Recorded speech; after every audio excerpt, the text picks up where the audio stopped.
Yeah. Um, Kindly repeat the question, please.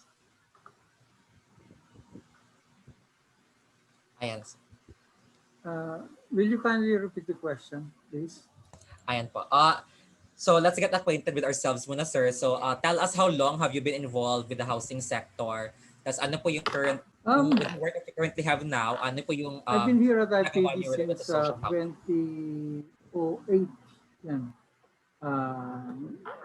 And from the time on, we've been dealing with urban poor issues and issues of access to essential services in the urban areas, including housing and water.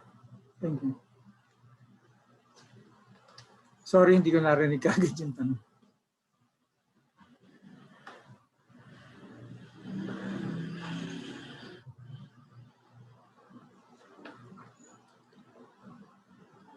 Uh, Ayun, nakamute pala ako. Kanina pa ako nagsalita. Okay. Yun, sir. Tell us, how long have you been working with the, or how long have you been involved with the housing sector? Tapos yung work niyo po ngayon, how is it currently related? Ano po yung ginagawa niyo na related to social housing? you're asking who? Ikaw po, sir. Sa'yo po. Ako pa rin, Ay, nasabi ko na. excuse. Hindi ko Na rin. hindi niya narinig. Sabi ko, I've been with IPD since 2008, I think, no, 2006, working on access issues to essential municipal services such as water, public markets, housing, and the likes. We also did some research supposedly on road access. Matagal na yan. Pero ngayon talaga i-focus yung IPD sa housing and water issues, as well as the related essential services and community infrastructure. Ayan po. Sir, Attorney Mark Gamboa naman po. How about you, sir?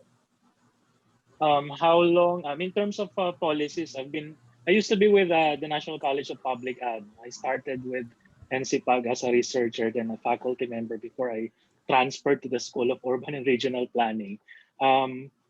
So I've been doing research on policies about housing since early 2000s. But mas practical yung ginagawa namin ngayon at the School of Urban and Regional Planning and at the Center for Neighborhood Studies, because what we're doing is we're helping cities plan, no? And part of the planning process will be the identification of housing areas, no? For not just for the informal sector but also for the formal sector.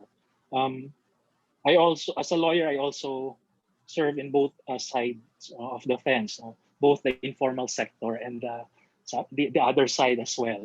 So yung experience ko is both on litigation in relation to housing and also planning for housing.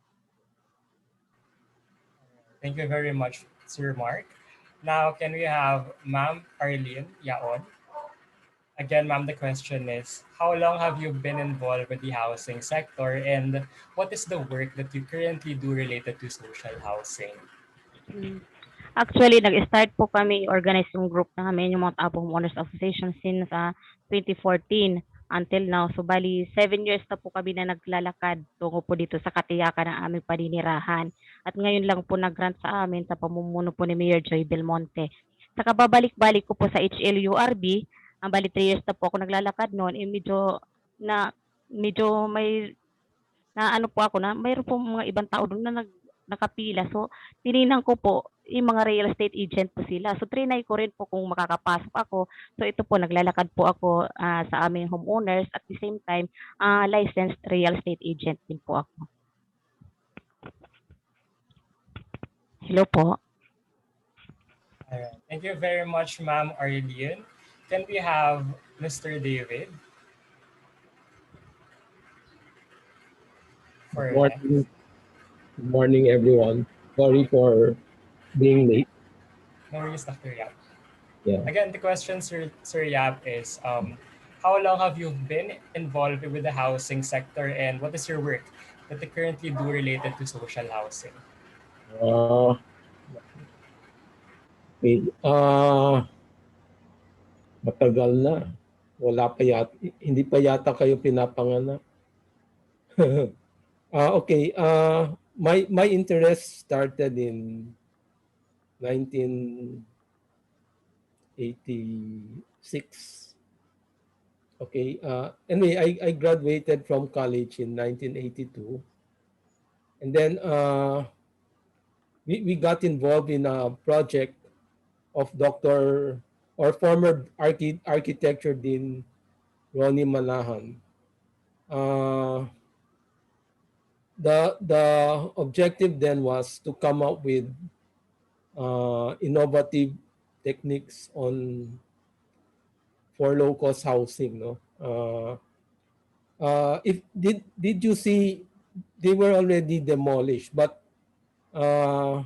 when Balay Alumni was newly built, there were around 3 model houses in front of it along that street. One was built using coconut lumber. Another was built using Kero cement, and then another was built using coconut ash, no, as a substitute for cement, no.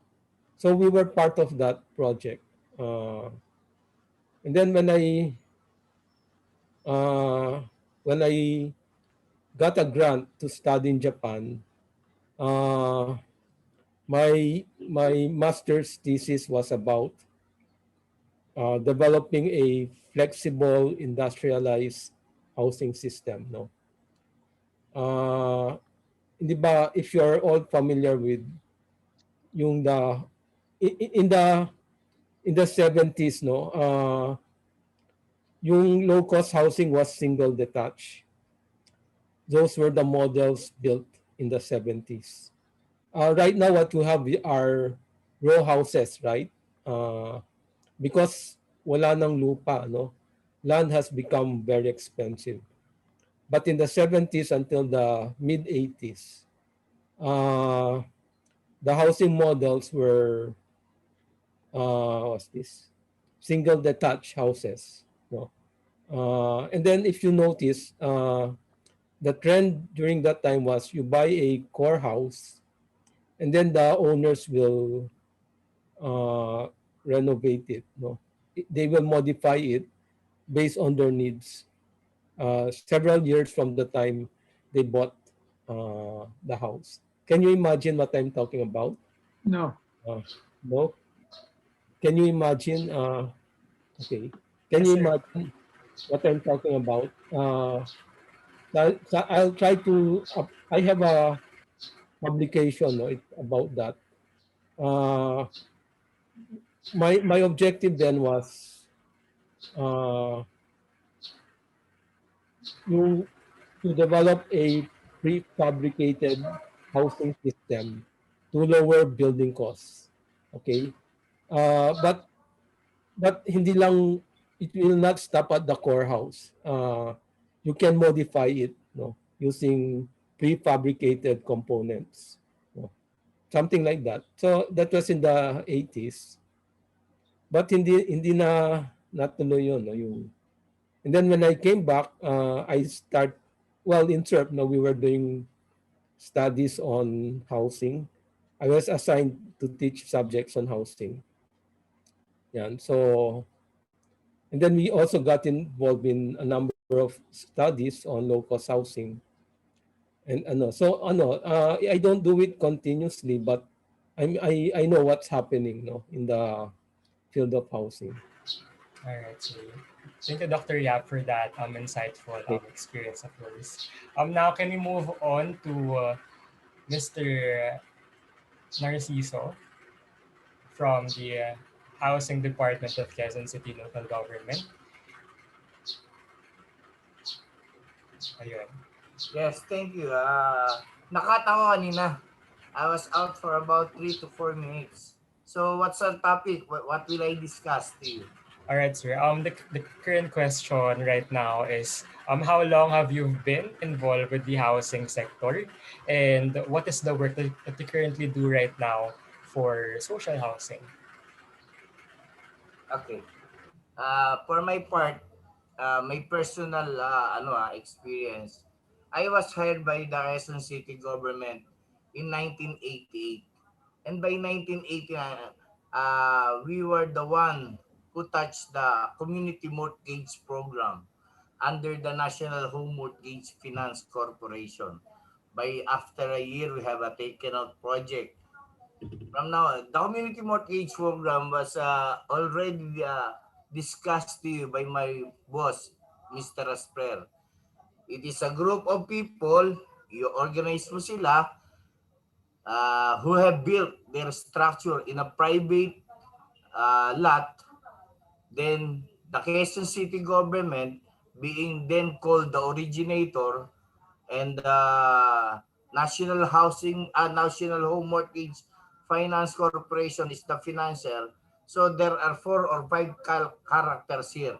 The community association who will buy the property, the lot seller, the landowner, the originator, mobilizer, the Quezon City government, parang guarantor siya nung bibili na mga community association, and the National Home Mortgage, the financing agency. From that time, meron tayong nagagawa na nagkakaroon sila ng security of tenure by providing them the lot that the house they will build. But then the Mayor Jun Simon told us, para paring squatter, but hindi nyo pagandahin. So kasi lot only lang yun eh. The beneficiaries of the CMP can only avail of around 80,000 pesos minimum up to 120,000 pesos. That was year 1989, and the 40,000 additional is for house construction or modification, renovation. So apart from that, the Quezon City government also dwelled on the direct sale housing projects. This direct sale, we did not provide also houses. We did not build houses for them. These are informal settlers or underprivileged families living on a property owned by the Quezon City government. If that property, assuming should be used for basketball court or open space or school na hindi natuloy, then there is a tendency na tawag dito, parang iba ng use instead of using it as a basketball court, it will be transformed from open space into a residential. And the Quezon City government will give conditional contract to sell to those actual occupants. That's what we call the direct sale program of the Quezon City government. All the Quezon City government properties. But then came Sir Mayor Speaker Belmonte. He says, aba, nauubos na open spaces natin sa convert dahil sa ano. That's why tinigilan yung conversion. And we cannot also convert kung talagang yung property naman is allocated for school. Hindi mo naman pwedeng gawing residential yon. The number 3 intervention from the Quezon City government is those informal settlers na kailangan nating i-relocate. Not within the city, but outside of the city or near city relocation. Why? Because the property is privately owned. Some do have the court decision na hindi mo naman pwedeng awatin ng korte at sabihin mo huwag nyo i-demolish it, kawawa na may mga tao. So if the execution happens, minsan humihingi ang Quezon City government ng relocation housing projects sa National Housing Authority. That's the third intervention. Pag talagang hindi ma-accommodate, itinry natin ilagay sa CMP, hindi nagkasundo ang may-ari at ano, so they will be forced to be relocated to another city or another town near Quezon City.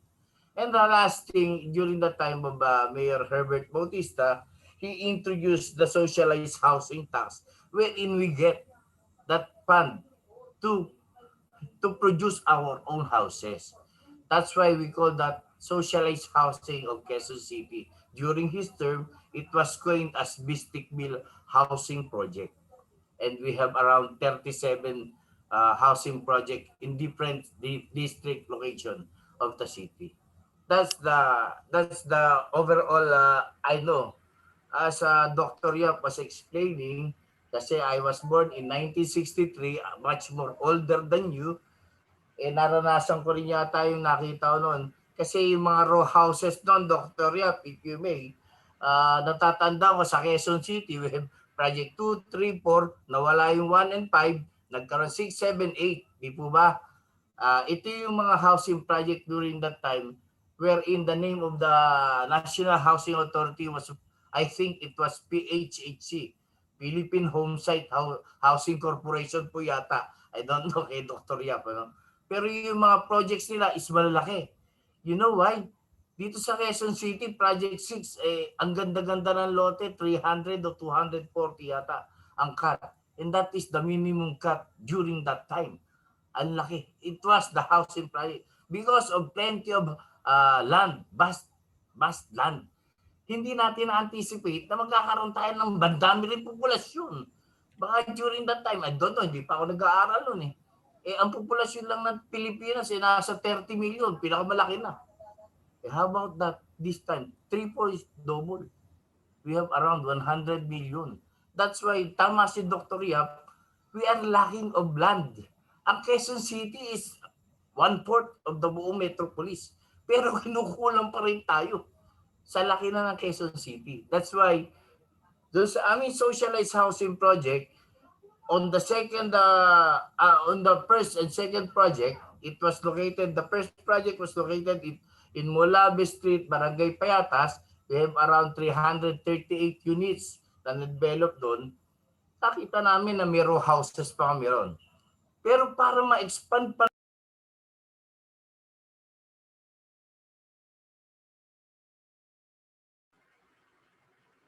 I think Sir Narciso is already muted. Nakamute po ata kayo, sir. Do you hear me also? Narinig nyo na ulit ako? Wala. Mahaba ba hindi nyo narinig sa akin? Uulitin ko ba lahat? No, sir. Konti lang. Okay. Yes, sir. Dito sa sinasabi kong housing project ng number 1, it's located in Molabe Street, Payatas. We have provided, kaya pag minsan nag-alter kami ng permit or license to sell dito sa Housing and Land Use Regulatory Board, minsan paggawa namin, sayang naman yung lupa pa. Halimbawa, we plan for around 280 na housing units in Bistik Bill 1. Nang makita namin yung periphery, pwede palang lagyan ng 3-story walk-up. 3 palapag siya. So instead of 1 property, 1 beneficiary, there is 1 property, you will be having 3 beneficiaries, 3 times more. So we can provide 330 housing projects on the District Bill 1. And that housing project, nanggaling ito doon sa mga waterways natin na pinapaklear ng Supreme Court dahil sa danger. Kaya tayo nagkaroon ng mga gano'n na. At ito naman ay pinance, yung nasa row houses natin was financed by HDMF or the Pag-ibig Fund. Ang ating 3-story walk-up was financed by the Social Housing Finance Corporation. This is the nag-brain out ito from the National Home Mortgage. Naging semi-government, semi-private corporation itong Socialized Housing Corporation. Hindi ko na alam kung nag-branch out ang National Home sa housing, pero ito na yung nag-finance ng aming high-density housing na kung tawagin. In terms is HDH. And we also do that in Bistik Bill 2. Yes? Sir Tapos Narciso. na ba oras ko? Yes, sir. Thank you very much for that overview. No?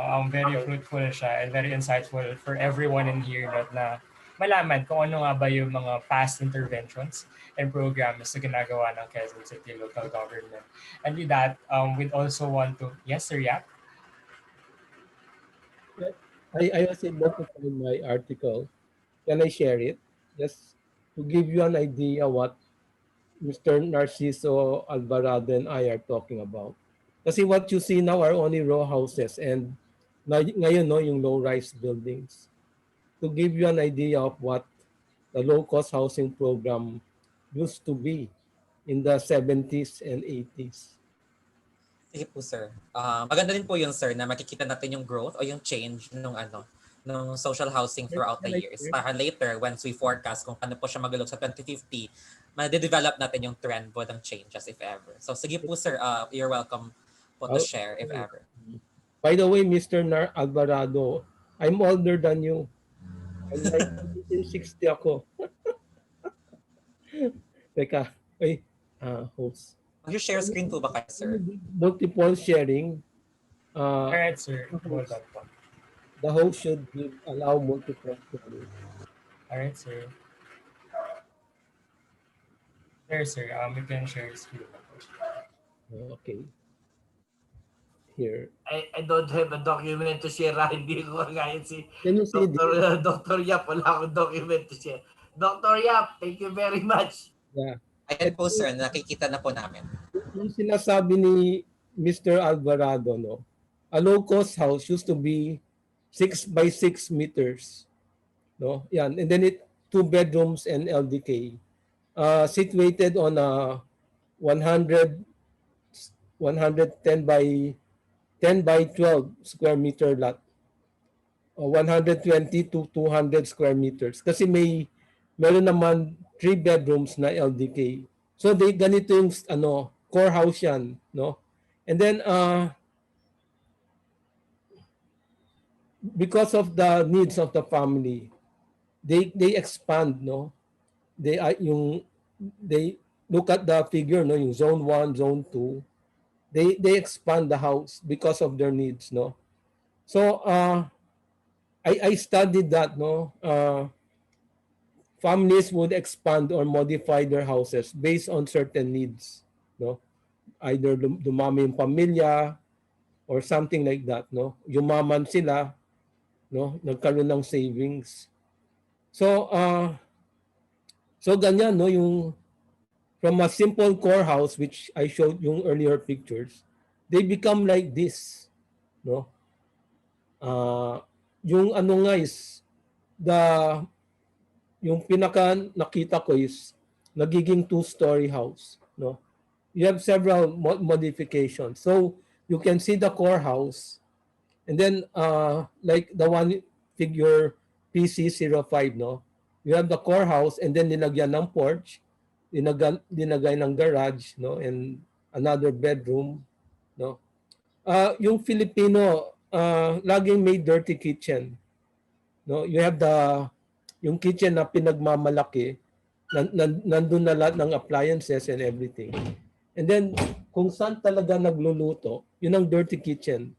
And that is, you can see that from the prehistoric Filipino house, yung mga bahay na bato, all the way to what you see now, our modern houses. So I wanted to study how people modify their houses and how and why, no? And then develop a prefabricated housing system. But when I came back in 1995, row house na, no? Nawala na yung mga single detached houses. So in the mid-90s, or starting maybe the 1990s, the housing problem shifted from developing a low-cost housing model to land. That's nag-shift na parang it was, the problem was no longer how to bring down the cost of housing. The problem became, where is the land, no? Saan available yung land? Yun ang sinasabi ni Mr. Alvarado. That's why now most of the programs are off-city resettlement because within the urban center, there's no land available. So that's what you should is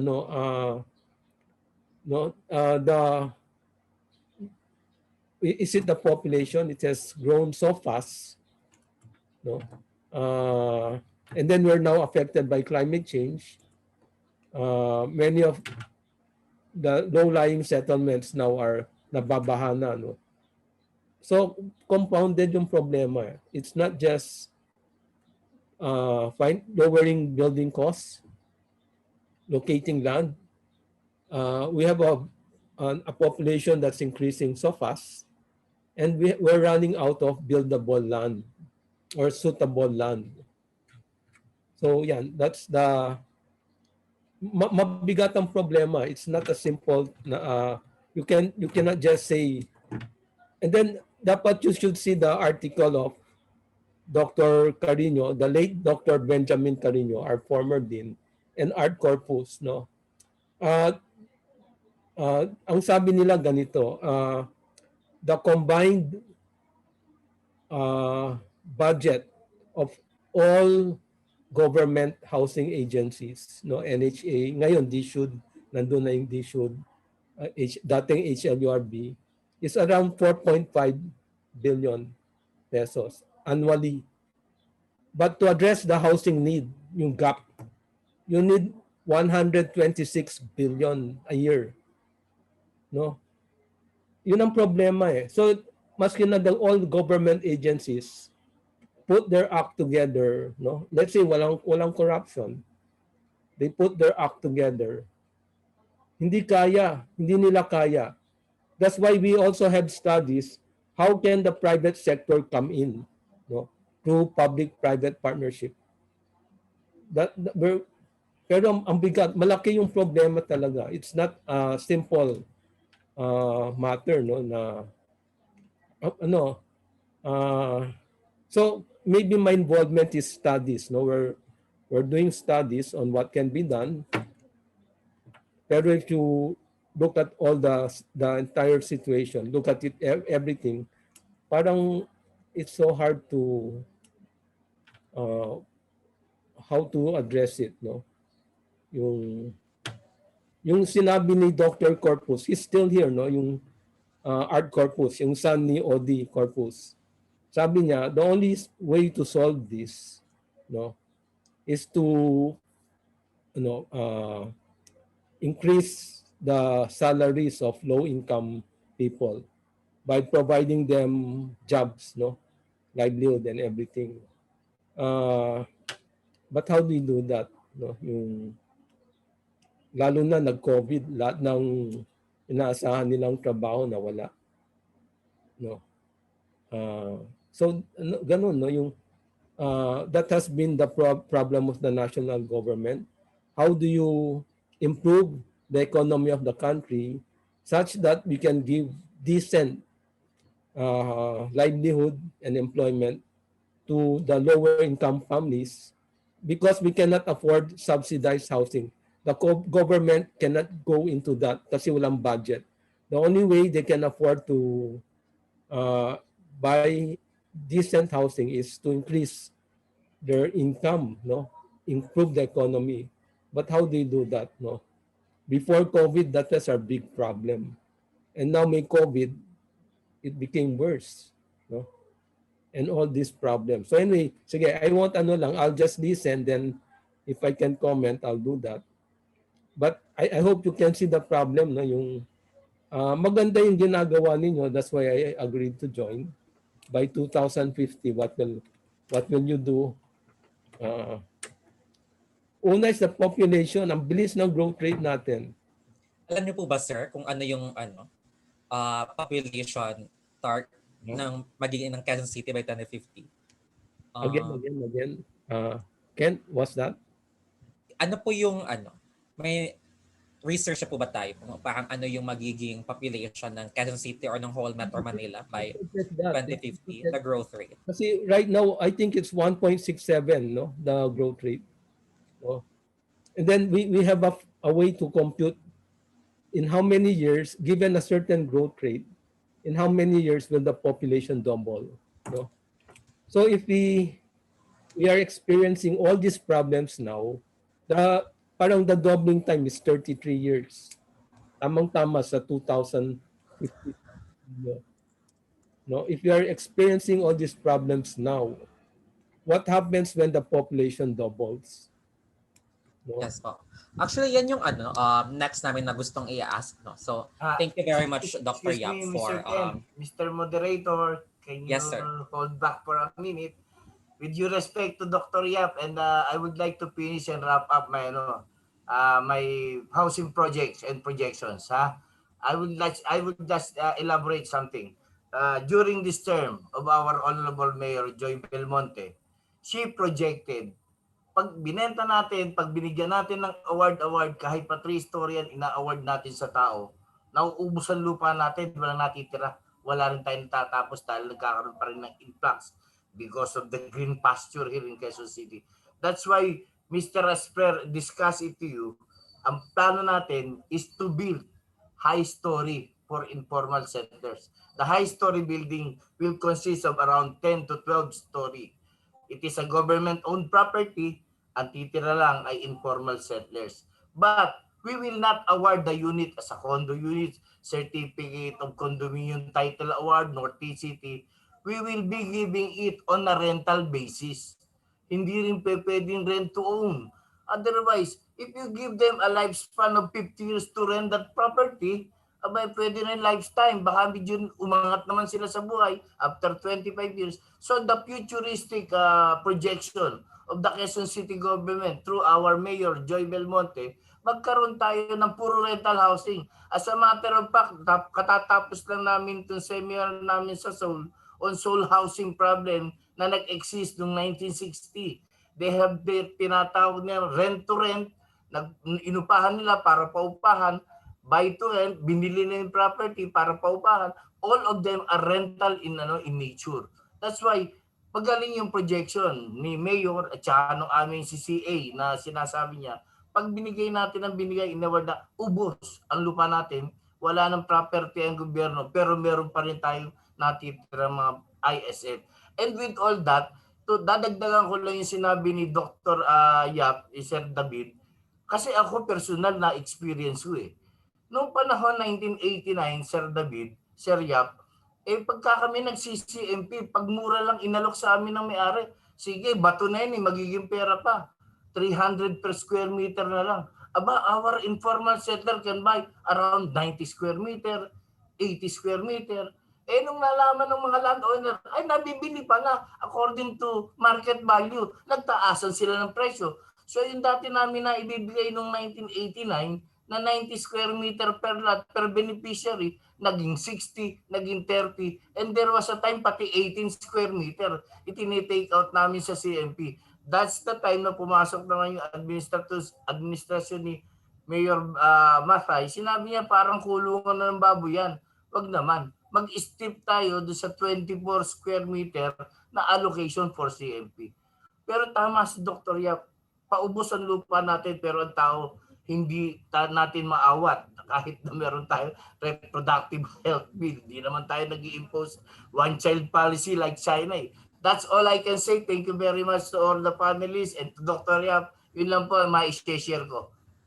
Thank you, sir.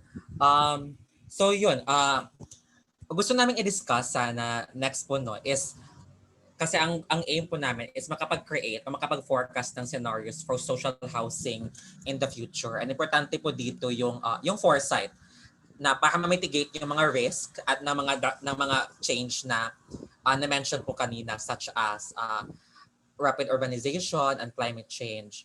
So for the next tatanungin po namin kung ano po yung mag-i-introduce po kami ng drivers of change, tapos i-ask po namin kayo kung paano po ito ninyo nakikita na makaka-affect sa status ng social housing in the future. So mag-start po tayo sa iyo, Sir Eric. Sir Eric, are you there na po?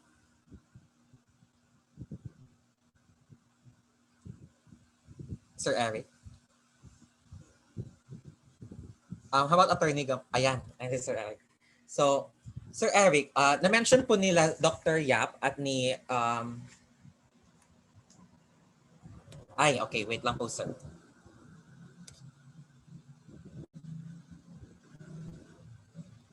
Okay.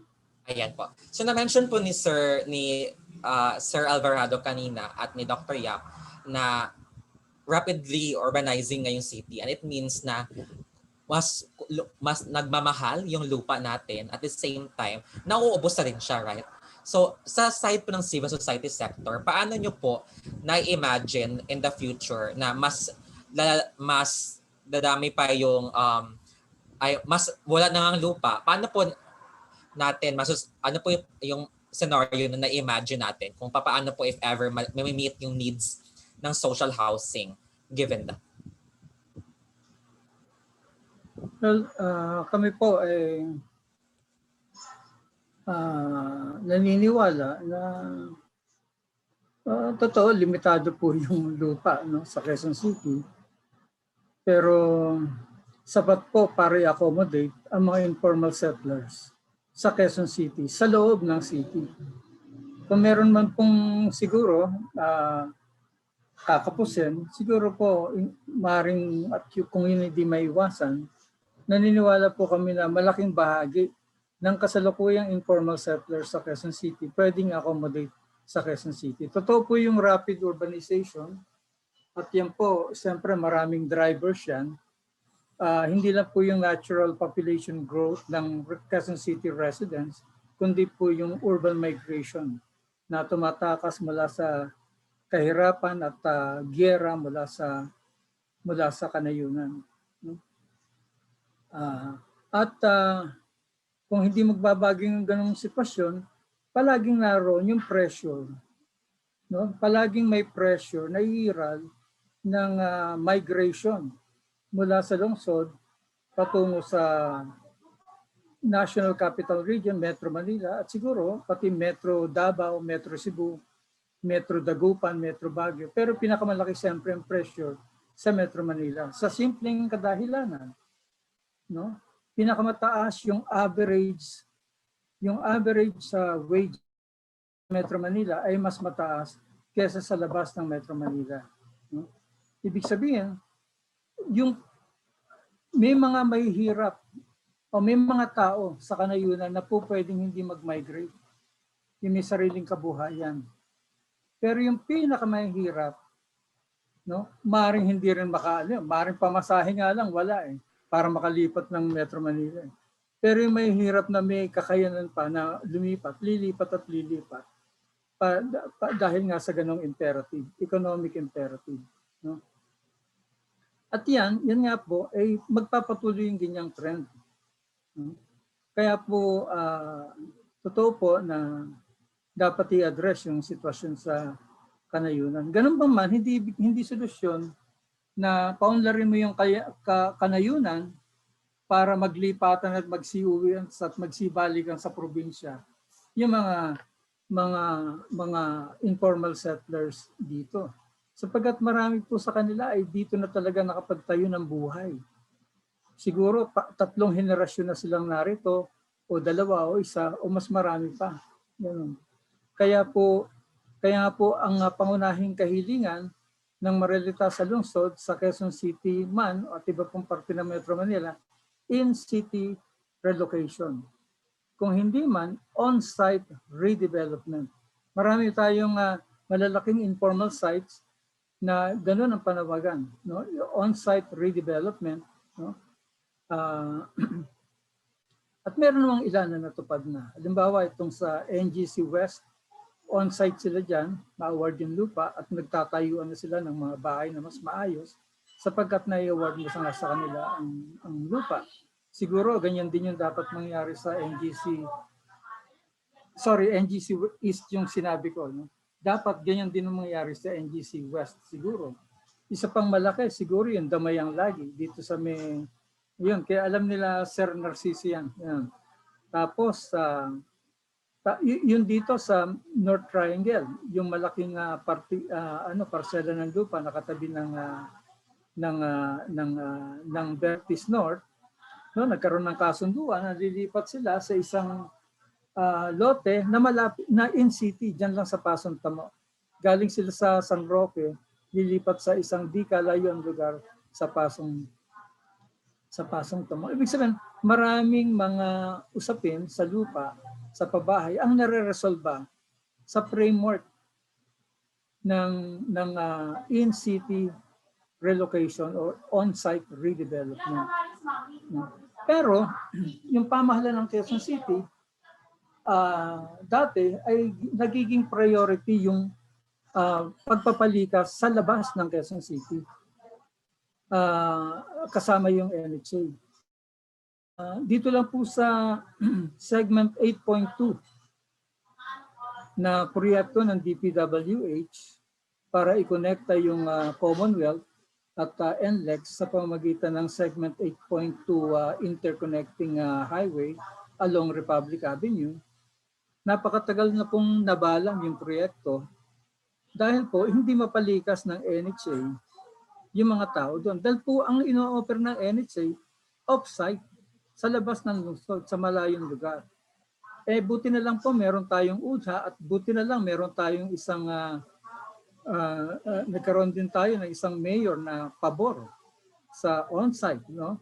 Hindi naman, kung hindi man on-site in city, no? Kay na si Mayor Joy Belmonte, no? Hindi umaayon siya na hangga't hindi nagkakasundo ang lahat, DPWH, NHA at maging yung mga informal settlers organizations, hindi sila dapat lumikas kasi nga hindi pa nagkakasundo kung saan sila ililikas. Pero yun nga po, ang dahilan kung ba't nababalang ang proyekto, dahil nga po hindi magkasundo kung saan ililikas.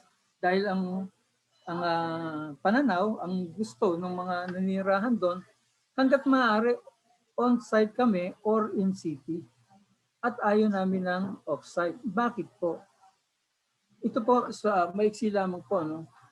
Kapag ikaw ay naninirahan sa Quezon City, sa isang informal settlement, gaya ng mga nasa segment 8.2, o kaya nasa tabi ka ng Tulyahan River, o kaya ng anumang major waterways at mga estero sa Quezon City at Metro Manila, mas maganda pa ang katayuan mo kaysa yung malikas ka sa labas ng Metro Manila sa mga NHA resettlement site. Dahil kung nasa loob ka po ng Metro Manila, hamak na barong-barong nga ang iyong tinitirhan, meron kang access sa trabaho. May access ka sa mga serbisyong panlipunan, gaya ng paaralan, pagamutan, palaruan, entertainment, at siyempre, pinaka-importante, yung oportunidad sa paghahanap buhay. No? Magtinda ka ng balot, pwede. Magtinda ka naman, pwede. Magpa-atras ka ng sasakyan sa tapat ng nightclub, pwede. Kikita ka 5 piso kada pa-atras mong sasakyan. O kaya itawag mo lang ng taxi yung mga nag-aantay ng taxi sa harap ng mall, may 5 piso ka. Madali ang diskarte, madali ang trabaho. Ba't hindi gugustuhin ang mahihirap na tumira sa loob ng lungsod? Dito sila mabubuhay. Samantala po mga kapatid, mga kababayan, yung mga nailipat po sa malalayong lugar, sa Kalawan, saan nga ba yung lugar na kung saan maraming nagpapakamatay na mga tao, sapagkat lalo naghirap ang kanilang buhay. Wala silang tubig, kuryente, lalo na ng 1 hanggang 5 taon. Yung iba pa nga, 1 hanggang 10 taon. Wala silang mga basic services, nakikiigib, nakikikabit ng kuryente, no? At napakahirap ng trabaho. Kaya po, sinasabi nga po ng isang pag-aaral ng World Bank na noong 2017 na Philippine Urbanization Report ng World Bank na kapag inilikas ang isang pamilyang mahirap na informal settler palabas, no, ay tumitindi yung kanyang nararamdamang kahirapan ng 50%. Kung mahirap ka ngayon, 50% pa pababa yung ikahihirap mo. Dahil sa kawalan ng hanap buhay, kawalan ng mga serbisyong pampubliko sa mga malalayong lugar na ipinapatayo ng National Housing Authority. Ba't ba nagkakaganon? No? Bakit po nagkakaganyan yan? Siguro, ayoko na hong manghula ngayon. Basta't yan po ang epekto. No? Meron po tayong ilang reference naman na mabanggit, pero yan po yung karaniwang epekto ng off-site resettlement. Kaya nga po, maging sa Kongreso po, isinusulong po yung batas na kung magpapalikas tayo ng mga informal settler, ang priority dapat in city, on-site o kaya in city. Sapagkat, pagka on-site in city, pagka off-site pala, ipoproblemahin mong ipagpatayo sila doon ng palengke, eskwelahan, pagamutan, paano gagawa ng livelihood program doon. Sa loob ng syudad, hindi. Nariyan ang paaralan, nariyan ang tubig, pagamutan, elektrisidad, kukonekta na lang. Ibig sabihin, sa madaling suma, no, masyadong mababa yung per capita cost ng service infrastructure sa loob ng Metro Manila kaysa kung sa labas. per capita expenditure on infrastructure maliit kung sa loob ng Metro Manila ang resettlement site kesa kung sa labas. Therefore, kayang gawa ng kaya mas feasible, no? Mas konti gastos. Isa pa, yung lungsod bilang isang lungsod. Ang lungsod kasi parang kalipunan yan ng maraming mga aktibidad. Pangnegosyo, ekonomiko, panlipunan, pampolitika, pang-edukasyon, etc. etc. Lahat ng mga aktibidad na yun nakakonsentra sa kalunsuran. Lalo na pag-usapan natin Metro Manila. Kung ganon, hindi ka na maritulungan pa rin sila dapat sa paghahanap buhay. Pero yung lungsod, yung ekonomiya ng lungsod ay lumilikha ng trabaho araw-araw. Araw-araw, nagbibigay siya ng oportunidad, gaano man kaliit. Siyempre, umatras sa mga oportunidad na yan dahil nga sa pandemya. No? So, na-setback tayo doon sa job creation. Nangyari, job loss ang nangyari sa atin. Subalit, kung magkakaroon ng bagong normal, kung hindi man mabalik yung dating normal, no? Makakalikha at makakalika ang lungsod, ang ekonomiya ng lungsod ng mga trabaho para sa iba't ibang uri ng tao. Mula sa walang edukasyon hanggang sa mga sanay o skilled o mga edukado. Mula sa unskilled hanggang sa highly skilled. Kasi nga napaka-diverse ng ekonomiya ng isang lungsod. Kumbaga, kung sa outside Metro Manila, pagkakakitaan mo lang doon ay magtanim ng kamote at iba pang crops, limitado. No? Dito, sige, walang masyadong agriculture dito. Pero pwede ka pa rin mag-urban gardening at the same time, magtinda ng balot, no? O kaya magkarpintero, o kaya magpaatras ng sasakyan. Ngayon, kaya po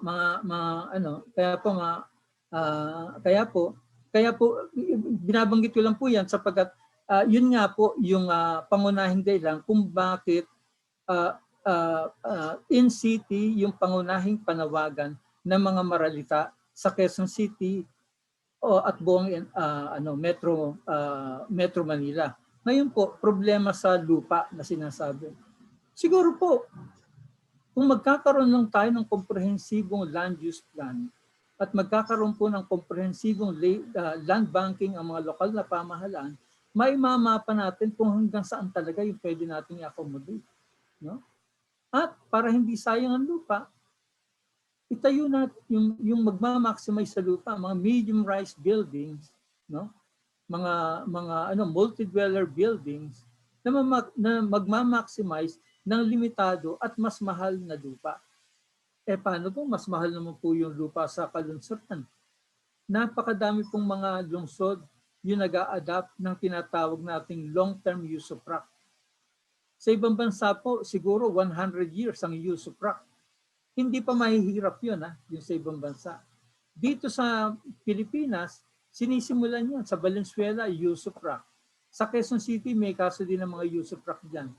Sa Pasig, usufruct lahat, yung malalaking CMP na multi-dweller buildings, usufruct lahat yan.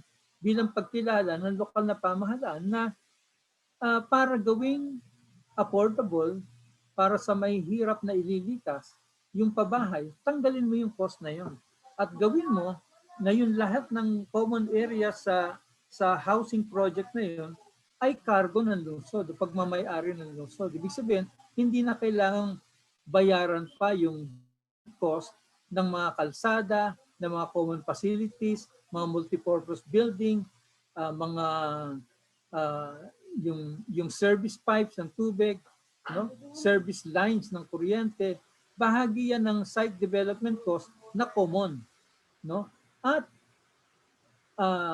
po pwede lang direktang akuin ng lokal na pamahalaan. Okay. Sir, Pero okay. Bakit? Sir Eric, can we interrupt for a bit to accommodate for other questions po? Yes, thank you very Let's go much. back to that po. Thank you very much, sir. Mr. Moderator, sir, Yes, po, last thing. Kapraso lang. I would like to inform the body. Yung sinabi ni Mr. Eric Villanueva, the Quezon City government through the Mayor Joy Belmonte stands for the in-city relocation. Tandaan yan, yan po ang pangako ng ating mahal na mayor nung siya nakakampanya pa hanggang sa ngayon. The in-city relocation or the on-site development if possible. Kung Yes, pwedeng i-on-site, i-on-site. Kasi sinasabi nga niya, kasi mag-develop ka sa out-city ng relocation, magtayo ka ng paaralan, magtayo ka ng palengke, maghanap ka ng hanap buhay, gastusin mo rito, nandun pa sila sa bahay nila, malapit ka pa in-city, human resources pa yan. So the city government, in behalf of our city mayor, stands for the in-city relocation during this term of Mayor Joy Belmonte. Paliwanag ko lang po yan. Kailangan ko maisingit, kaya pinipili ko. Thank you, Sir Eric Villanueva, for informing the body. Pero talagang papalo ko yan. That's all I can say. I need to go to another meeting. Can you adjourn me or may I permission to leave? Hindi pa rin Yes pwede. po, sir. Thank you very much po for joining us today. Okay, thank you, Dr. Yap, and thank you, Sir Eric Villanueva. I stand by the city government. Lahat po ng sinabi ko, ipaninindigan ng ating mayor. Hindi tayo, ayaw ninyo ng relocation outside the city. Huwag daw Islam throat sa mga squatter natin o sa informal center natin. Dito punta ka ng tawag dito, North Sagray, Bulacan. Punta ka dyan sa Tres. Hindi po, ayaw niya. Pag may possibility na dito sa city magtayo ng relocation site, that's what we want. That's what the mayor wants. Okay po? Yes po, sir. Maraming Thank you very much salamat, for that Sir po. Eric. Thank you for joining Dr. us, Yap, Sir and all the Arcisa. body, everybody on the panel. I will lead the meeting. Okay po lang? Yes po, sir. Thank you very much po. Thank you, sir. We'll be sending the certificates na lang po dito, sir. Thank you very much, sir. Now naman po to accommodate the other sectors, no. May we ask naman Mr. Gamboa, no, on the Mr. Gamboa, are you there po, Attorney Gamboa? Yeah. Yes po, sir. With regard naman, can we ask you naman po with regard to on the legal aspect and on the human rights perspective po, no? We know naman po na housing usually involves a lot of madaming human rights conflict with regard to housing because of demolition and stuff. Now, how do you think can the academia help advance human rights po? Well, that's actually a difficult question to represent the academe. But the role of the academe is to one of the roles of the academe, especially the University of the Philippines, is to make sure that everyone enjoy his or her own rights. No, I agree with Sir Eric with regard to the in-city relocation. If you look at the current policy, of housing in the Philippines, the priority in terms of housing is in situ, actually on the site. So if it's possible for the city to have a housing program or housing project on the site itself, that's the priority of the law. The next is the in-city, meaning within the city. Last priority, yung resettlement, yung tinatapon outside the city. Now, one of the reasons is not just economic, which was already discussed in detail by Sir Eric. No, it's also when you talk about settlements, it's not just economic. A settlement is a system. And a system is comprised of several components, and one of that is the economic component. And isa din sa reasons why your resettlement fails is because the economic component of that resettlement project is not there. But your settlement is also a unit composed of social and institutional and cultural factors. Yung nabanggit ni Sir Eric about relocating these informal settlers, even if they have been in the city for more than 30 years, yung kanilang you're trying to evict them, dun sa kanilang social and cultural context. Hindi na yung kanilang previous context, which is the province, is not anymore their context. Kapag tinanggal mo sila doon sa kanilang present location, that's actually cutting the ties, not just the economic ties of these settlements, but also yung social, cultural, and even spiritual ties. Now, you will notice do sa ibang mga informal settlements that I've been to, we have informal settlements, for example, 1,000 families inside Manila North Cemetery. And you ask them, bakit ba kayo nandyan sa loob ng Manila North Cemetery? And it would actually agree to what Sir Eric said. Kapag nilipat mo kami sa probinsya, mas mababa, mas maghihirap yung buhay namin. Yung settlement should be linked to the quality of life of the settlements. It should not be assumed na pag tin-transfer mo sila sa ibang magandang infrastruktura, gaganda yung quality of life nila. No? In many instances, in many cases, nag-worsen yung quality of life nila. That's why they go back. So they go back not because matigas yung ulo nila. They go back not because tamad sila. They go back because yung nilipatan nila na settlement, walang economic opportunities. That's one thing. The other is, nasa Manila lahat ng kamag-anak ko. Nasa Manila ang kaibigan ko. Nasa Manila ako nag-aaral. Why are you transferring me to the other location on the pretext that you're going to improve my quality of life, when in fact you're actually worsening my quality of life? No, so isa yun sa as mentioned, I've been on both sides of the fence. No? Yung landowner and in most cases the informal settlers. It's very difficult to explain to a property owner yung perspective na yun. But as a lawyer, I use yung concept ng rights-based approach. No, this housing is not just a privilege given to the people, not just to the informal settlers. No? Housing is a right to everyone, to a human being. Now, as a human right, that's not alienable. If you're not giving the person a choice where to live, you're not making him enjoy or her enjoy his right to housing. No? So pag nakiklik yung kanilang opportunity and yung freedom nila to choose, hindi mo binibigay fully yung kanilang right to housing. Even if it's not stated directly in the Constitution that housing is a right, no, we are part of several international agreements that recognize that housing is a human right. Now, when it is a human right, it is not alienable. It is you cannot just say, i-waive mo na tong na to, no, itong right na to kasi mas bibigyan ka namin ng magandang buhay. Isa din sa important aspect ng socialized housing should be taking into consideration the lived experiences of the people. No, we have these pre-formulated solutions to the housing problems. Pero yung understanding the scenarios of what would happen 50 years from now, sometimes yung history is a good anchor, no, kung ano yung nangyayari, no, but nagbabago yung context mo. So you talk to the real beneficiaries of this socialized housing and try to integrate yung lived experiences nila. So hindi siya yung lumalabas na wala namang kasing hindi siya wala namang kasing parang tamad or ayaw lumipat lang, no? Ganun yung mga explanations that we use, no? But that we see. Pero when you try to understand deeper yung kanilang experience nung tinransfer mo sila, like for example, maganda yung intention because of Yolanda, people, the settlers near the shore were transferred, were resettled. They were given very good housing facilities. But these people are actually fisher folks. They were transferred upland. So what they do is they travel from that relocation site to the shore, spending more time and effort and money just to earn a living. No, hindi nasundan o nasabayan yung pag-transfer sa kanila. No? So yung aspect yung legal aspect ng housing, you use the concept of right to, it's a human right, it's not alienable. You cannot just tell the person waive your right to housing. You cannot waive your right to housing. No? But of course, kapag binigyan mo sila ng option, you give them a real option, not a forced option na parang wala na silang choice whether to transfer or not to transfer.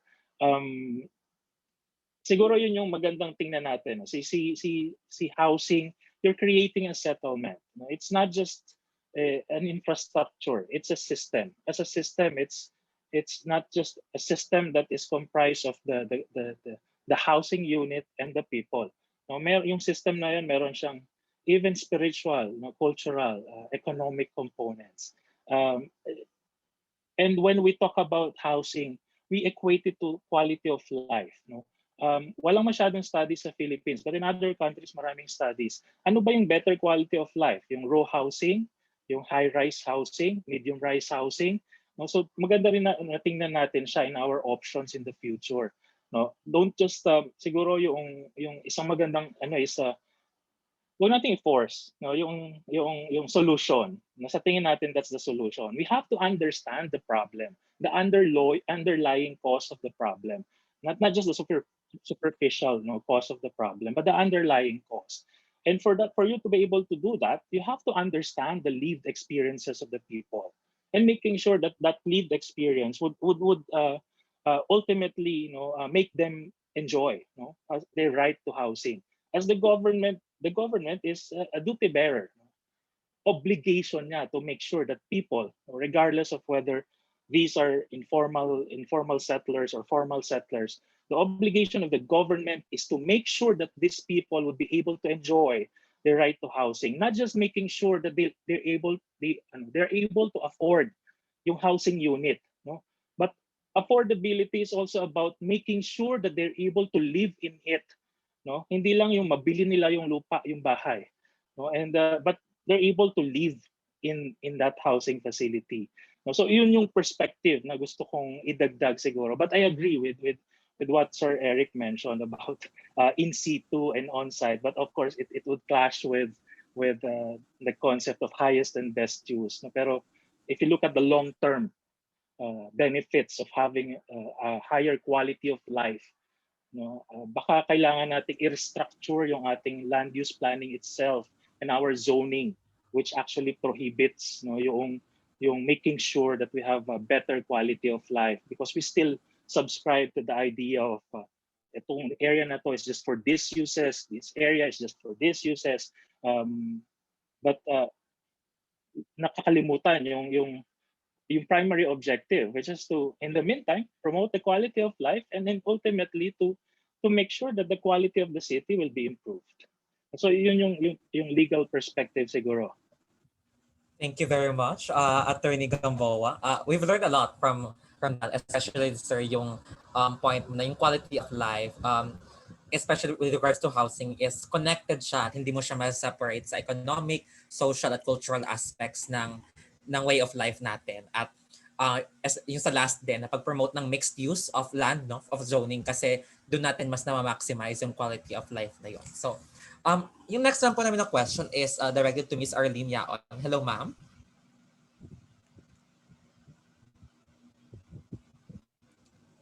Hello. Ayan. So, i-ask po sana namin kung paano nyo po nakikita in the future yung magiging relationship ng government at ng mga housing beneficiaries bilang ikaw po personally as a president ng isang housing association. Paano po yun, if ever, ma'am, in the future, nakikita nyo na given na mas marami nang i-handle yung government at given na mas mag-evolve din yung needs ng communities? Ako masasabi ko lang po, kung nakikita ko sa future, kung ganito pa rin sa pamumuno ni Mayor Jerry Belmonte. Kasi base po sa pinagdaanan namin, ay inabot po kami ng 7 years sa paglalakad po namin. Una po namin ito isinalang sa SHAPC. Subalit napakahirap po ang mga compliance po doon para po kami lumulusot sa butas ng karayom. Subalit nung umupo po si Mayor Joy Belmonte, ay wala pong kahirap-hirap. Ilinapit po namin kay Mayor, wala pong kahirap-hirap. Ayun po, i-grant niya po sa amin na ang mismong city na po ang nag-finance sa amin. Binayaran nila po ng yung landowner, at saka sa ngayon po pinaprocess na po yung individual transfer of title namin. So kung ganito pong klase ng leader po ang uupo dito sa Quezon City, ay nakikita ko po na talagang yung mga mababawasan po yung ating mga informal settlers po. Yun po. Yun po ang nakikita ko pong ano. At sana magtuloy-tuloy pa po itong programa ni Mayor nang marami pa pong matulungan at hindi na po masyadong pahirapan pa yung mga homeowners po na katulad po namin. Yun na po. Sa mga ano naman po, sa mga homeowners po or sa mga ibang informal settlers po dyan, ang sasabi ko lang po, i-organize nyo po ang inyong grupo. Ano nyo po, i-register nyo po sa HLURD. Lumapit po sa ating LGU, nandyan po ang Housing Community Development and Resettlement Department. Sila po ang a-assist po sa atin. Tutulungan po nila tayo hanggang makamit po natin yung ating minimitsing katiyakan sa paninirahan. Yun lang po. Maraming salamat po. Thank you, ma'am. Ayan, for our next set of questions, yung professor po namin would like to ask the next question. So, Sir Elmer. Thank you.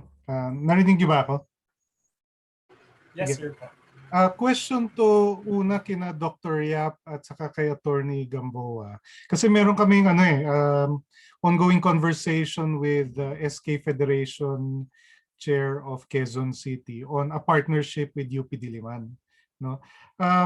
Sa larangan ng social housing, anong nakita ninyong, di ba, if we had say a 5-year or 10-year partnership with Quezon City on social housing, paano natin paano mapakinabang, how can SERP, UP Law, UP Architecture, and SIPAG, Social Work, create as much public value for real, no? Hindi yung public value na tinuturo sa classroom, pero real public value for Quezon City sa larangan ng social housing. Anong nakita nyo? How should we structure ourselves internal to UP Diliman para optimal yung pakinabang ng informal sector through social housing sa Quezon City? May thoughts ba kayo on that? Or is it enough to publish journal articles? Bahala na lang sila sa City Hall magbasa ng journal articles? What do you mean by public value? Public value is yung value that is enjoyed collectively. Beyond private value na kanya-kanyang pakinabang lang. No? So kung sa social housing, maybe it could be ganito, collectively benefiting from housing that is more affordable, closer to work, mga ganyan-ganyan. So parang, di ba, have we been doing it? How can we do it better at UP Diliman? Paano mas mapakinabangan ng informal settlers ang social housing at ang intellectual work ng academe? Or basahin na lang niya sa journal yung pinapublish natin, sapat na yun for the next 20 years. Yung kasi, I think the main problem now sa socialized housing is land. Okay? So, like earlier, Attorney Gamboa mentioned land use planning. No? I think that the local government should do land banking. No? Given that it has income naman, no? And then we have a student who did a thesis. There are what we call the foreclosed properties. Let's say yung hindi na makabayad, no, then the government forecloses the land. And it seems that there's quite a large number of these foreclosed properties. So maybe the local government can acquire, no, because they're being sold at lower value. So paano yun? Do we submit student thesis to City Hall? Is that how we should relate to City Hall? Or bahala sila maghanap sa library natin? So I don't know, no? Should there be a policy that you can give to Congress whereby they can make a ruling to that extent, or maybe the local government not kasi after the term, limited ang term ng local chief executive. Yes, tag 3 years lang no? So the university is actually a better long-term steward. Lalo na yung UP, no? We are already branded as leftists, no? We are being watched by the military. Every move we make is wrong, no? Whether it's for the public good. No, or do you want that maging aktivista kayong lahat, no? Is that what you're saying, no? We should course this through the right channels, no, to make it effective. The way I see it, it's land banking, no? Para if there are situations like itong mga in-city resettlement, the government need not try to identify land and negotiate. No, they can immediately go into assistance, no, to the uh, low-income families. No, yung Valenzuela, no, have you seen that, yung Disciplina Village nila? Yan. For me, that's the best housing model. Yun yata yung sinabi ni, was it Mr. Villanueva or Mr. Alvarado, no? And they only charge 300 a month. And malaki-laki, relatively large ang floor area. It's around 20, the basic floor area is around 20 square meters. Then, pwedeng gumawa ng loft, no? What the government did is, kasi when you look at MRBs, no, low-rise buildings, there are three components, no, land costs, land development costs, and building costs, no. Ang ginawa ng Valenzuela cities, sinagot nila yung cost of land, usufruct, it's usufruct, and cost of land development. And then NHA, sinagot daw niya ang building costs. That's why they were able to, and then I think the mayor then, si either Sherwin or si Rex, they bargained with NHA that the monthly rental is only 300. And all the collections for rent goes to NHA so that they can get back, no, the money they spent. But everything is LGU, no, yung the two costs, no, yung land development and cost of land. Now, if our LGUs do that, no, you make a policy na gano'n, no, mag-land banking sila, and then if there's such an opportunity, kung kaya nila sagutin yung land development, malaki rin yan eh. And then, rental, no, not rent to own, not, no, is rental housing, no, because some informal settler families, they sell, no, they get the right, then they sell, no, yung professional squatters, no, there's such a thing, no, so that the rental housing program will somehow address that. That's the ano eh, yung, and then I want to comment on what Mr. Eric Villanueva said, no. What he said na lower per capita cost if it's in city, no. Yeah, no, yung maybe kayo, no, as a policy, you should try to convince local government to look into that, no, because local government may annual budget yan, no, their expenditures. If it's off city, no, yung sabi ni Mr. Villanueva, you pay for additional utilities, roads, no, to link the new resettlement site to the city, hospitals, schools. So dapat meron parang cost benefit study. Baka government yung maging thinking ng government or yung mindset ng government na in the long term it might be cheaper na in city. You have to prove this to the local government, no, and then it can be a policy na for all local government units to follow. In the long term, it might be cheaper na in city ang ano, and then let's say yung sa climate change, no, if it's in city and all these thousands of workers, no, yung workforce that keep the city moving, if they are located in the city, baka you can lower greenhouse gas, no. If you build new settlements, you increase yung greenhouse gases. So why not choose what is already existing, no? You need a policy paper on that. That's where academe comes in. You have to convince, no, the national government, local government, na baka cheaper in the long run in terms of expenditures of the local government. In city might be cheaper. Now, if you can prove that, and then yung sinabi ni Attorney Gamboa, yung quality of life, if you can prove through study, that's the role of the university, through studies, no? If you can show that, then probably you can convince future leaders to adopt that, no?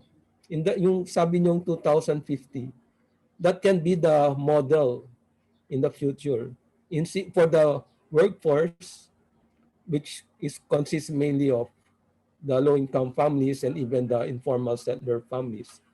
That might be the answer, no, for sustainability, for national survival, no. Because even if you create resettlement sites outside, baka you're uh, at the cost of land, which is for agriculture, no, yung food security naman, yung ganun. So all of that, it has to be one convincing study for future leaders to look into. Baka mas cheaper nga yung in-city, no? You have to prove that. And then if you can show it objectively with all the facts, baka maging policy yan, no? That's how we can help sa university. Hindi lang mag-demonstrate action agad, no? You have to prove it, eh, no? At dapat mapalitan yung mindset. Maybe Op-City is a wrong model, but you should show why, no? So that's the role of UP. Through studies, through articles, no, parang you were sarcastic, no, when you said studies lang. But you have to convince people, no? Ngayon kung magrebelde kayo, mag-demonstrate kayo, babarilin lang kayo. They'll say you're activists, no, yung stupid people na ganun-ganun. You have to show it academically. So that will be the model, no? That's how I see it, no, yung lalo na yung why do we, if all these people, no, thousands of people, pag after the end of the day uwi sila sa malalayong lugar, sa resettlement sites, then the next day babalik sila, yung gas emissions yan, no, yung carbon emissions, it affects yung, if you want sustainable development, it should not be that way, no? Dapat in city lahat. They don't travel, they live in the city, no? Yung parang ganon. So this is how we should address, I mean, that's how the university probably should address this problem, no? Yung, okay, did I answer your question? Thank you. Dr. Yap. Si Attorney Mark naman, do you have any thoughts from the law school to SERP to College of Architectures, College of Social Work? How can we create the Quezon City of our dreams? Diba? Or do we just keep the UP Diliman campus beautiful, kaya bahala na yung outside of UP Diliman kasi labas na yan doon sa academe? Parang how does the university co-create the future? In addition dun sa importante yung binanggit ni Dr. Yap. By the way, Dr. Yap was my professor in housing in the School of Urban and Regional Planning. Na importante yung sinabi ni Dr. Yap about studies. That's the role. That's tama, no? That's the role of the university, no? Providing studies, empirical evidence to support our claim. But in addition to that, siguro hindi lang siya masyadong napapublicize. But sa university, even the School of Urban and Regional Planning provides public service. We have been in partnership with the city government, Quezon City government, for example. We have been training them to come up with plans that are actually of good quality, no? So part 'yon nung function ng university. They don't just teach the students, but of course it's a primary function. We teach the student. That's the primary function of the university, but there are other important functions of the university. Yung research, yung study that was mentioned by Doc Dave, and yung extension and public service. We also do public service. So and even when the university comes up with plans, the university also sits in various committees. Sa halimbawa sa Metro Manila, the MMDA, the MMC Council, the Regional Development Council. The university is represented. We are consulted. The university is consulted. So yung idea that mukhang yung highlight is because academic, no, yung research na napapublish lang sa journals. But I also would like to agree dun sa binanggit ni Doc Dave na perhaps the National College of Public Administration would be able to bridge, no? Kasi we have colleges in the university who are coming up with very good research outputs, no? But we are not experts when it comes to communicating or making sure that we bridge yung science doon sa practice.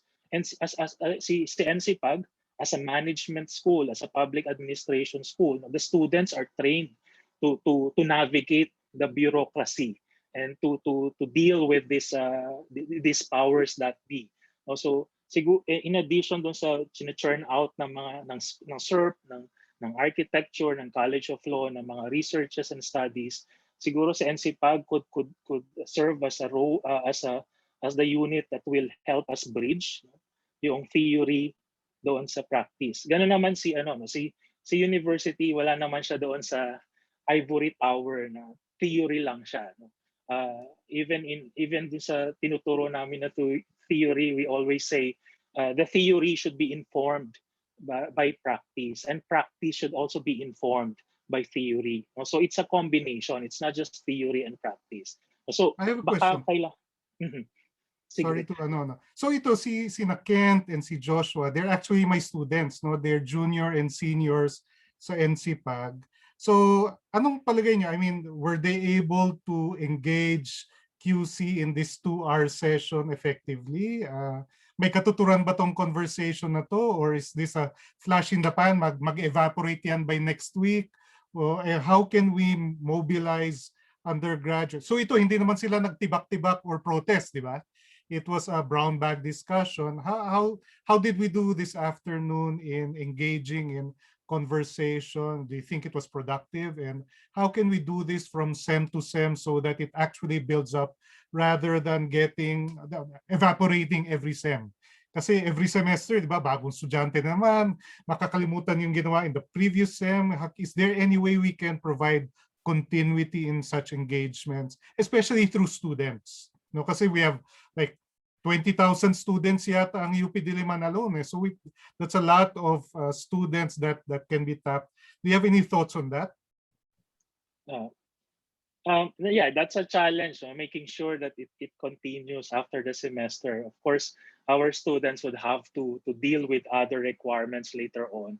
But it's also important to institutionalize, no, yung process so that maging continuous siya. No? I remember NCPAG also had an initiative, no, student initiative siya about monitoring elections. No? Nag-start siya as a student project, but later on it became an organization that has been in existence for more than a decade already. No? So ganon siguro yung thinking. Ganon din naman yung challenge namin sa SERP.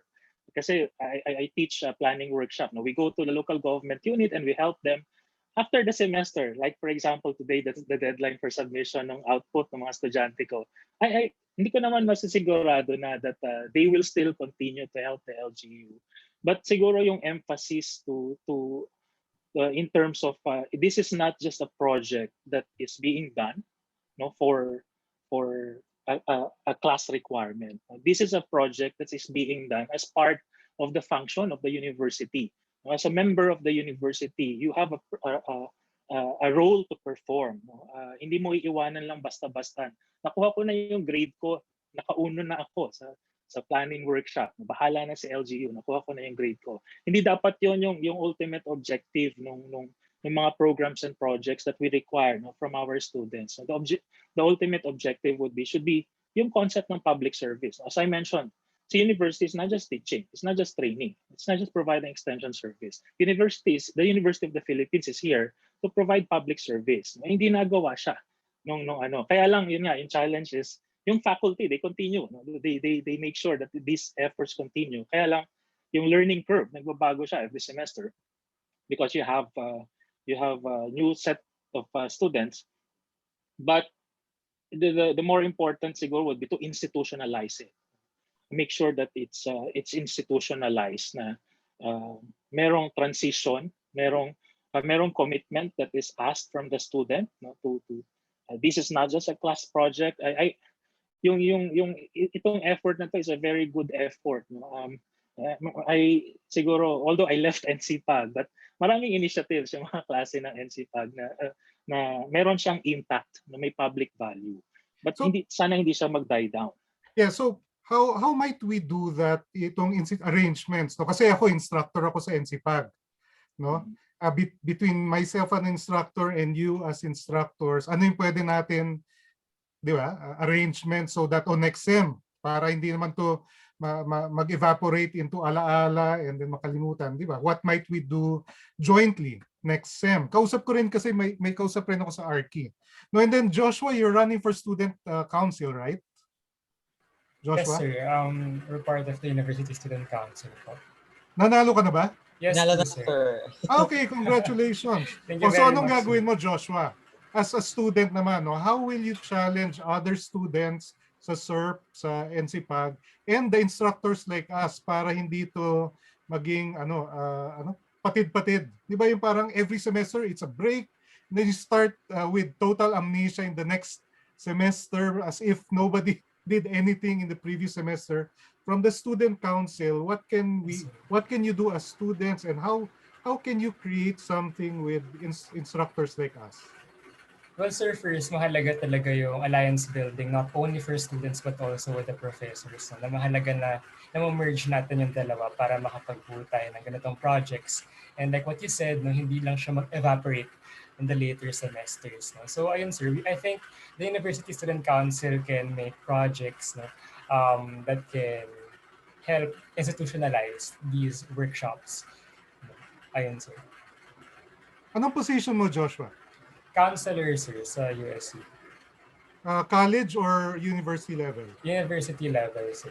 I think, sir, may counselor po na specifically ang focus niya is community rights and welfare.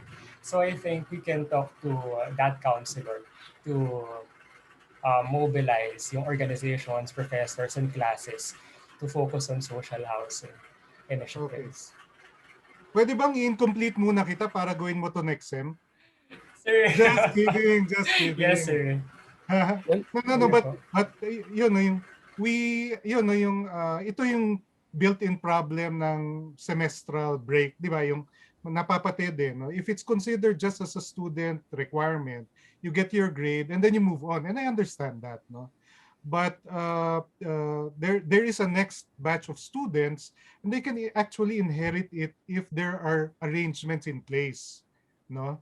And between the instructors like us and the student council and students, gawin natin yun, no? Because if we don't, all of this will evaporate. No? By next sem, the next batch of students will start from scratch and then sayang. No? But if we're able to create mechanisms for continuity, then as a partner to Quezon City, magbi-build up ito over years. No? From sem to sem, from year to year, palalim ng palalim yung trust and relationship with Quezon City. And then, mas maganda yung flow of knowledge between us and them. Si Dr. Yap. Yeah. Last semester, no, I thought the focus of my class was resilience upgrading of existing resettlement sites. No, so I invited a number of speakers, and then at the end, no, I asked my class, my students to prepare case studies and try to adapt, no, what they learned from the speakers and also yung literature review, no. It was, and then ito yung maganda, no, yung many of our students now in SERP are from the private sector. Dati, when I joined SERP, malaki yung national government agencies and LGU. But surprisingly, that has changed, no. They're now more from the private sector. And then two of my students are developers. They work with development companies, no. May nagsalita yung isa, no, when she referred to the informal settler families. She referred to them as nuisance, no. Problema sila sa mga developers. They're a nuisance, no. Yun, nasaktan ako, no, yung with what she said. But at the end of the semester, no, gumawa sila ng case study. Their case study was a informal settlement in Davao City, no. They were looking for land, and then as a developer, ang ginawa niya, she tapped her network, no, and she was able to give the community choices, no, based on their affordability rate, based on safety, no, kasi alam ninyo, marami sa mga off-city resettlement are on land that is still prone to disasters, no. The informal settlers are not aware of this. They don't know how to do formal studies to detect whether the land they are buying is situated in a danger zone. So yun ang ginawa nila, no, yung dalawang estudyante na yan.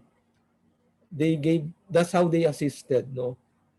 So yung sinabi ni Mr. Elmer Soriano, I don't know, no, how undergrad students can help, no, kasi in my case these are professionals. They're developers, they're real estate developers, architects. So after my class, nag-commit sila that they will help with the effort, no, to assist, no, the urban poor families.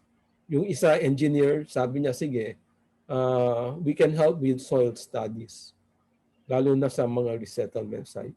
Yung iba, yung architecture, no, yung models, no, what can be done. And then yung real estate developers, they were able to pinpoint, no, land in Davao City that is within the affordable range. It is free from disasters, no.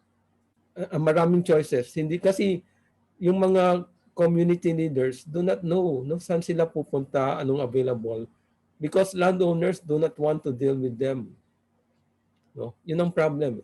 So that's how kami, no, kasi we're a graduate school, that's how I was able to influence my students. So for the undergrad, ewan ko, no, maybe advocacy, you know, yung so sa akin still through research kasi we're academic, no, continue. Ito yung ginawa ninyong study, pass it on, what else can be done, no. Maybe at the end of the semester you can recommend, no, what else can be done, and then the next group will take over from that. Yeah. And then incidentally, ito yung formula for computing the doubling rate, no. I don't know why it's 69.3 divided by the growth rate. That will give you the number of years the population will double, no. So if it's right now, if the growth rate is 1.67, so 69.3 divided by 1.67, that's 41 years, no. If the growth rate is maintained, no, the population will double in 41 years. So kung anong problema nyo ngayon, no, kulang ng land, kulang ng ganon, that will double in 41 years. And if you do not have policies ready by that time, then the problem will become worse, no. So that's for your generation, no. I don't think I'll be alive in 41 years. Kayo yan, no, the younger generation. What will you do, no? So that's it. That's for me. Sige. Thank you, Dr. Yap. Sige, incomplete ko muna tong class na to hanggang ma-solve nila tong problem na to. It's I might as well force them to start working on this now, no? Incomplete kayo hanggang masimulan nyo to. No, just kidding. Okay. Sige, back to you, Kent and Joshua. Thank you, Sir Elmer. Sige, gusto namin i-extend yung discussion kung paano makakatulong, if ever, ang UPNC pag students kay Sir Eric or sa civil society sector in general. Kasi alam natin na hindi lang naman limited sa academe yung involvement ng mga kabataan tulad namin, right? So Sir Eric, sa side po ng civil society sector, paano kaya, Sir, mobilize or makakatulong or may engage yung kami para makatulong sa problema ng housing, if ever, Sir? Well, ano nga ba? I, I think the university, especially that particular college, yung School of Urban something, Urban Development and Regional Development, SURF, School of Urban and Regional Development, siguro as a school that's specializing on urban development, siguro dapat may representation mismo yung SURF or dapat naka-engage siya sa major processes that deals with housing. For example, I don't know. Siguro lang dapat may access kayo sa mainstream discourse. No? I mean, you are in the mainstream discourse academically, no doubt about that. You're able to produce studies that bear upon the problems, but iba yung engagement eh. Parang yung policy engagement talaga na you are right in the middle of the debates.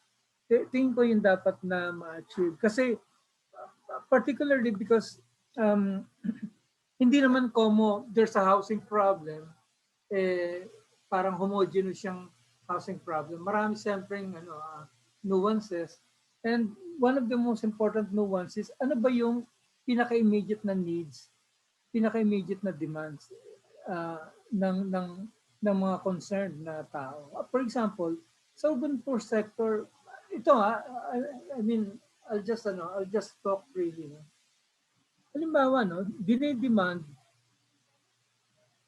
ng isang major urban poor coalition na kilala ko, na katrabaho ko, no, yung tawag doon Kilos Moralita, dinidemand nila na, for example, dahil 22% lang ng mga nakatira sa NHA sites hindi nakakabayad, dapat gawing libre na yung pabahay sa NHA sites. No, baka maraming masolve kapag gawing libre yan. We need the policy arguments that would make it compelling on decision makers, legislators, senators, and congressmen to consider that option. Siyempre hindi katakatakan na i-demand ng urban poor, no? Pero mas dapat suportahan nyo ng bigyan nyo ng intellectual support, ng theoretical support. Why is it necessary, and even why is it feasible and politically necessary, no, economically feasible yung ganong option. Dito sa Metro Manila,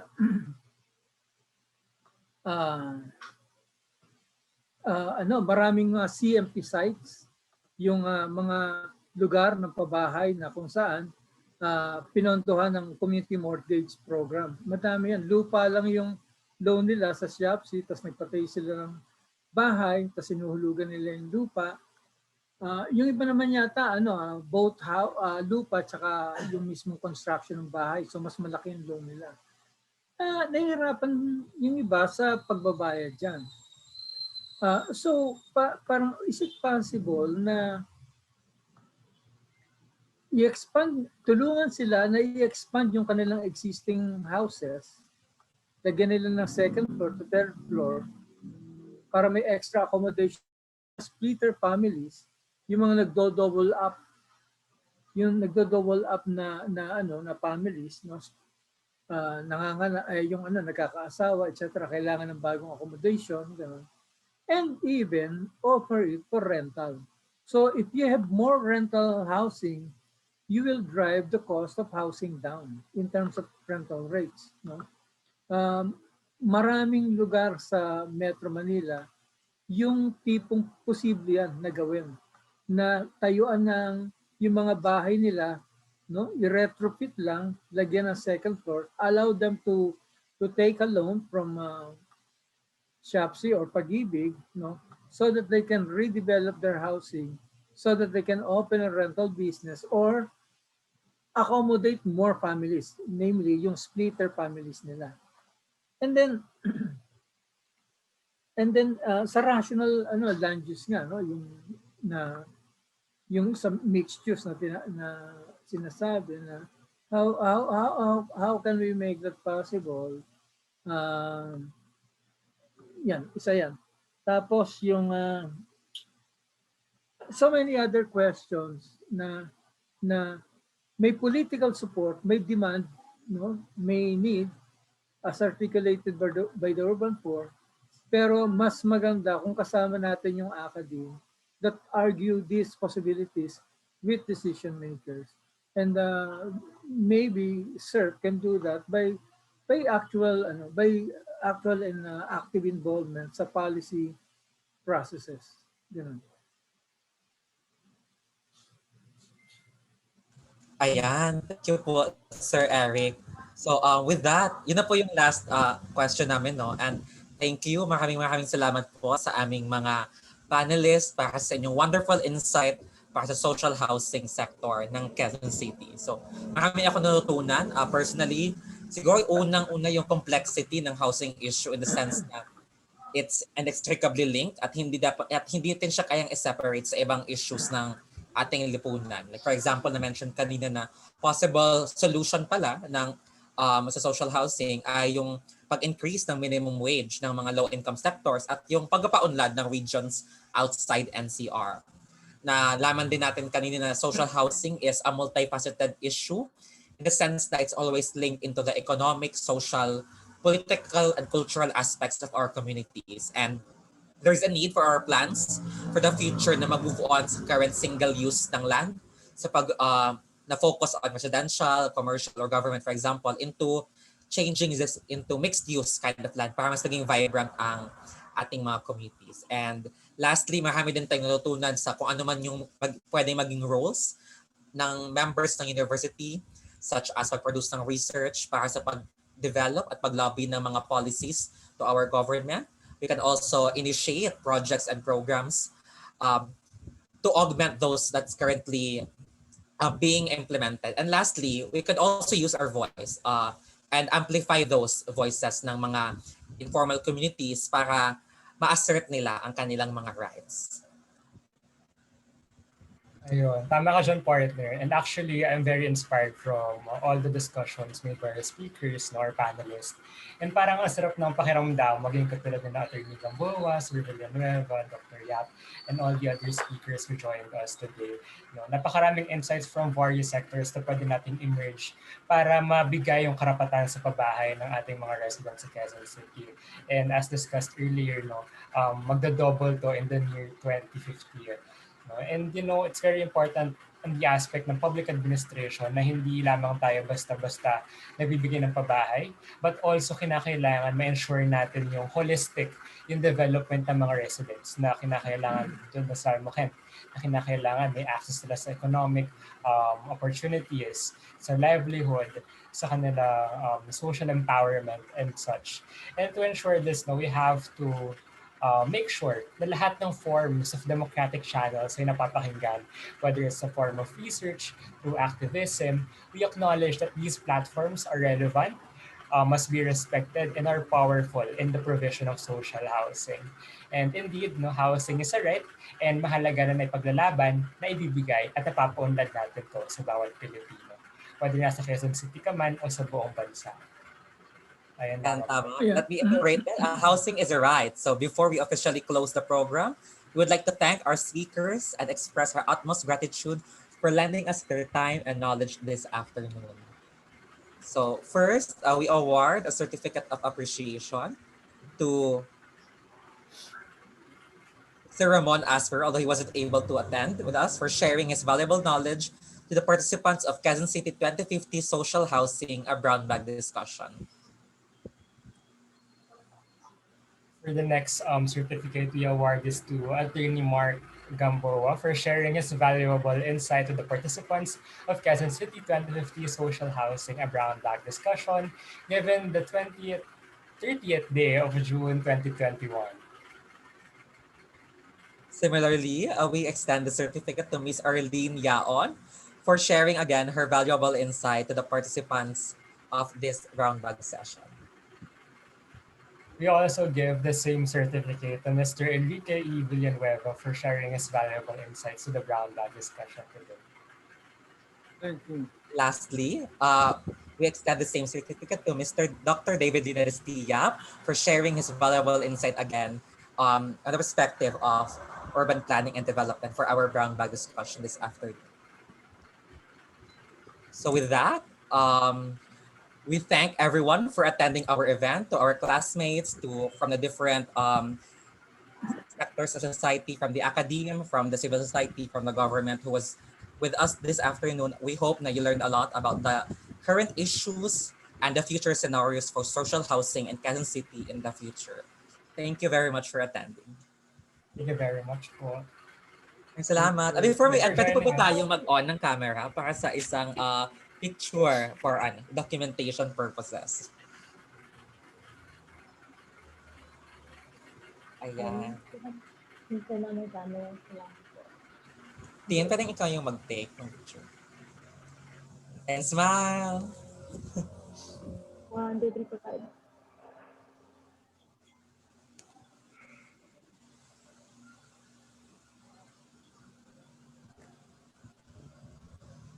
Ayan. And with that, maraming salamat po ulit sa inyong pagdalo. Thank you po sa ating panel speakers ulit for accepting our invitation. Elmer. Maraming salamat po. 3 p.m. tayo. Oo nga. Oh. Ito tayo. Thank you so much. Kanina ba yan? Thank you. Thank you very much po. Thank you, Sir Eric. Thank you, Ma'am Arlie. Thank you. Thank you. Thank you.